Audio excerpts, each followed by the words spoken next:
मैंने कभी अपने आप को मुख्यमंत्री नहीं समझा। मैंने हमेशा एक आम आदमी की तरह ही काम किया है। मेरे लिए सीएम का मतलब है कॉमन मैन। यह बात मैं नहीं कह रही हूँ। जी हाँ, आपने सही सुना।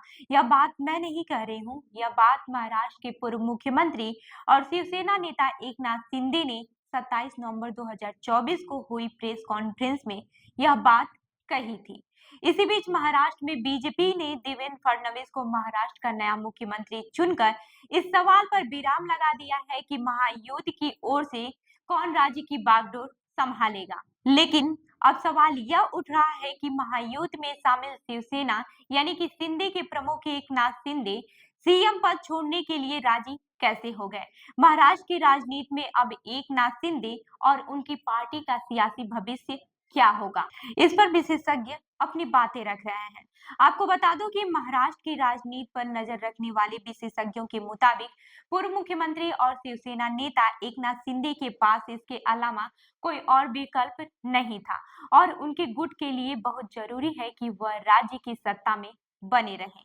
वहीं बीबीसी मराठी के संपादक अभिजीत कांबले कहते हैं कि शिंदे के सामने कोई और चारा नहीं था। शिंदे को किसी भी हालात में बीजेपी जो भी कहे वो मानना ही पड़ता, क्योंकि बीजेपी के विधायकों की संख्या सबसे ज्यादा है। उन्होंने कहा कि यदि बीजेपी के पास नंबर नहीं होते तो वो इस बात पर सोचती है कि 2.5 साल पहले जब बीजेपी की राजनीति की जरूरत थी तब उन्होंने शिंदे को सीएम का पद दिया और देवेंद्र फडणवीस डिप्टी सीएम बने।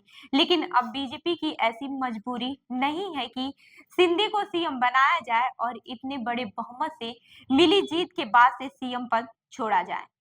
वहीं दूसरी ओर शिंदे के पास कोई ऐसा ऑप्शन ही नहीं था जिसमें वह दूसरे गठबंधन के साथ जाते। यदि वह इसको छोड़कर जाते भी हैं तो बीजेपी आराम से बहुमत जुटा लेती। महाराष्ट्र विधानसभा चुनाव में इस बार बीजेपी की जीत का स्ट्राइकर रेट 80% से ज्यादा रहा है, जबकि शिवसेना और एनसीपी का स्ट्राइकर रेट 70% से आसपास रहा है। वहीं एकनाथ शिंदे ने बीजेपी का मुख्यमंत्री बनाए जाने के फैसले का समर्थन तो कर दिया है, बावजूद इसके राजनीतिक गलियारों में कई सारे सवाल भी उठ रहे हैं। अब आपको ये भी बता देते हैं कि महायुति के लिए यह चुनाव कैसा रहा। महाराष्ट्र विधानसभा चुनाव में बीजेपी ने 149 सीटों पर चुनाव लड़ा था। इसमें पार्टी ने 132 सीटें जीती। एकनाथ शिंदे की शिवसेना ने 81 सीटों पर चुनाव लड़ा था। इसमें पार्टी ने 57 सीटें जीती। अजित पवार की एनसीपी ने 59 सीटों पर चुनाव लड़ा था, जिसमें से 41 सीटें जीती।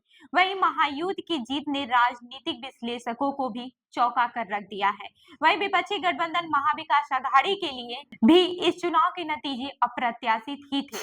अब आपको ये भी बता देते हैं कि महाराष्ट्र इतना महत्वपूर्ण राज्य क्यों रहा। दरअसल राजनीति और आर्थिक नजरिए से महाराष्ट्र एक महत्वपूर्ण राज्य है। राजनीति की लिहाजा से महाराष्ट्र में लोकसभा की 48 और राज्यसभा की 19 सीटें हैं। वहीं आर्थिक तौर पर देश की कुल जीडीपी में महाराष्ट्र करीब 14% का योगदान देता है। इंडस्ट्रियल मैन्युफैक्चरिंग में महाराष्ट्र की हिस्सेदारी 13.8% है। वित्त वर्ष 2024-25 की पहली तिमाही में महाराष्ट्र में एफडीआई 70,795 करोड़ रुपए का था। हर दल चाहता है कि मुख्यमंत्री उनकी पार्टी से ही हो। यही बात अहम पोर्टफोलियो को लेकर भी लागू होती है। हर दल चाहता है कि उसको ज्यादा से ज्यादा अहम मंत्रालय मिले। तो इस खबर पर क्या है आपकी राय, हमें जरूर बताएं। मैं हूं रूबी आपके साथ और आप देख रहे हैं जनदर्पण न्यूज। धन्यवाद।